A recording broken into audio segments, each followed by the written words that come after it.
ശ്രീരാമ രാമ രാമ ശ്രീരാമചന്ദ്ര ജയ. ശ്രീരാമ രാമ രാമ ശ്രീരാമഭദ്ര ജയ. ശ്രീരാമ രാമ രാമ സീതാഭിരാമ ജയ. ശ്രീരാമ രാമ രാമ ലോകാഭിരാമ ജയ. പുത്രലാഭാലോചന. അമിത ഗുണവാനും ധർമ്മിഷ്ഠനുമായ ദശരഥ മഹാരാജാവ് ഇന്ദ്രതുല്യ പരാക്രമത്തോടെ കാരുണ്യമൂർത്തിയായി കൗസല്യാദേവിയോടും ഭർതൃ ശുശ്രൂഷയിൽ കൗശലക്കാരിയായ കൈകേയിയോടും സുമിത്രയോടും മന്ത്രിമാരോടും ചേർന്ന് കാര്യങ്ങൾ ആലോചിച്ച് അയോധ്യാപതിയായി ഭൂലോകം പരിപാലിച്ചു. പുത്രന്മാരില്ലാത്തതിനാൽ വ്യസനിച്ച അദ്ദേഹം കുലഗുരുവായ വസിഷ്ഠന്റെ പാതാരവിന്ദങ്ങളെ വന്ദിച്ചു ചോദിച്ചു: പുത്രന്മാരില്ലാത്തതിനാൽ എനിക്ക് രാജ്യവും സമ്പത്തുമൊക്കെ ദുഃഖമായി തോന്നുന്നു. പുത്രന്മാരുണ്ടാകുവാൻ ഞാൻ എന്താണ് ചെയ്യേണ്ടത്? ശ്രേഷ്ഠനായ താപസൻ വസിഷ്ഠൻ ചിരിച്ചുകൊണ്ട് ദശരഥനോട് അരുൾ ചെയ്തു: രാജാവേ, അത് മനസ്സിൽ വിചാരിച്ച് ദുഃഖിക്കേണ്ട. നിനക്ക് 4 പുത്രന്മാരുണ്ടാകും. ഗുണവാനായ രാജാവേ, ഇപ്പോൾ തന്നെ ഋഷ്യശൃംഖനെ വരുത്തി പുത്രകാമേഷ്ടി യാഗം നടത്തിയാലും. രാജാവ് തൻ്റെ ഗുരുവായ വസിഷ്ഠന്റെ ഉപദേശമനുസരിച്ച് വിഭാണ്ഡക മുനിയുടെ പുത്രനായ ഋഷ്യശൃംഖനെ വരുത്തി. സരയൂ തീരത്ത് യാഗശാലയുണ്ടാക്കി രാജാവ് യാഗദീക്ഷ ആരംഭിച്ചു. അശ്വമേധം നടത്തിയ ശേഷം ചക്രവർത്തിയായ ദശരഥൻ മുനിമാരുമായി ചേർന്ന് വിശ്വനായകന്റെ അവതാരം പ്രതീക്ഷിച്ച് വിശ്വാസത്തോടും ഭക്തിയോടും കൂടി പുത്രകാമേഷ്ടി യാഗം നടത്തി. ഋഷ്യശൃംഖൻ ആഹുതി അർപ്പിച്ചപ്പോൾ ദേവന്മാർ തൃപ്തരായി.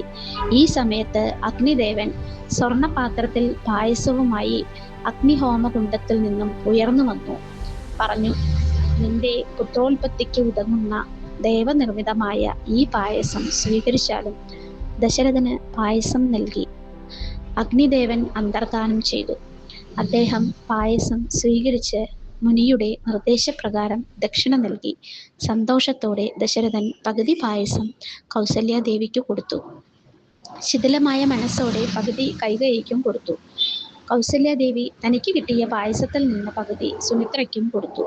ഇത് കണ്ട് കൈകേയിയും പകുതി പായസം സുമിത്രയ്ക്ക് കൊടുത്തു. ഇത് കണ്ട് ദശരഥ മഹാരാജാവ് സന്തോഷിച്ചു. തൻ്റെ പ്രജകൾക്ക് സന്തോഷമുണ്ടാകുമാറ് മൂവരും ഉടൻ തന്നെ ഗർഭം ധരിച്ചു. അപ്പോൾ മുതൽ ദശരഥൻ ബ്രാഹ്മണ ശ്രേഷ്ഠന്മാരെ വരുത്തി ഗർഭരക്ഷയ്ക്ക് വേണ്ട ജപഹോമാദികൾ ദിവസവും ക്രമത്തിൽ നടത്തി വന്നു.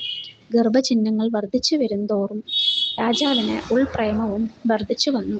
രാജ്ഞിമാർക്ക് തേജസ് അനുദിനം വർദ്ധിച്ചു വന്നു. പുംസവനം, സീമന്തം തുടങ്ങിയ ക്രിയകളും മതിവരുവോളം ദാനധർമ്മങ്ങളും രാജാവ് നടത്തിച്ചു. ശ്രീരാമ അവതാരം. ഗർഭം പൂർണ്ണമായപ്പോൾ 4 പുത്രന്മാർ തുടർച്ചയായി പിറന്നു. 5 ഗ്രഹങ്ങൾ ഉച്ചസ്ഥായിയിൽ നിൽക്കുന്ന സമയത്ത് ഭഗവാൻ മഹാവിഷ്ണു കൗസല്യയുടെ പുത്രനായി അവതരിച്ചു. പുണർദം നക്ഷത്രം, നവമി തിഥി, വ്യാഴം ചന്ദ്രനോട് ചേർന്ന്, കർക്കിടകത്തിൽ സൂര്യൻ അത്യുച്ചത്തിൽ, തുലാത്തിൽ ശനി, ശുക്രൻ മീനത്തിൽ, മകരം രാശിയിൽ ഉച്ചസ്ഥാനത്ത് ചൊവ്വ. ഇങ്ങനെ ഗ്രഹങ്ങൾ നിൽക്കുമ്പോൾ ജഗന്നാഥൻ അവതരിച്ചു. ദിക്കുകളും ദേവന്മാരും ഇത് കണ്ട് പ്രസാദിച്ചു. കൈകേയി പൂയം നക്ഷത്രത്തിലും പ്രസവിച്ചു. സുമിത്ര 2 പുത്രന്മാരെ അടുത്ത ദിവസം പ്രസവിച്ചു. ഭഗവാൻ വിഷ്ണുവിൻ്റെ ചിഹ്നങ്ങളുമായി അവതരിച്ചപ്പോൾ കൗസല്യാദേവിക്ക് 1000 കോടി സൂര്യന്മാരൊരുമിച്ച് ഉദിച്ചുയരുന്നതുപോലെ തോന്നി.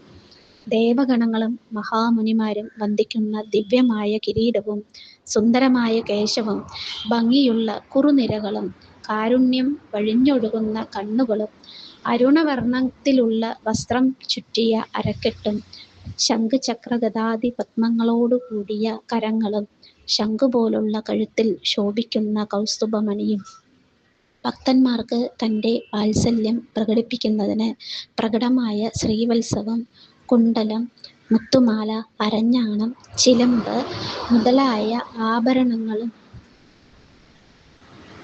ചന്ദ്ര സമാനമായ മുഖവും ലോകങ്ങളെല്ലാം അളന്ന പാദങ്ങളും കണ്ട് ആനന്ദം പൂണ്ടിരിക്കെ ജഗത് സാക്ഷിയായ പരമാത്മാവാണിതെന്നറിഞ്ഞ് വന്ദിച്ച് സ്തുതിച്ച് തുടങ്ങി കൗസല്യാദേവി സന്തോഷവതിയായി. ശ്രീരാം.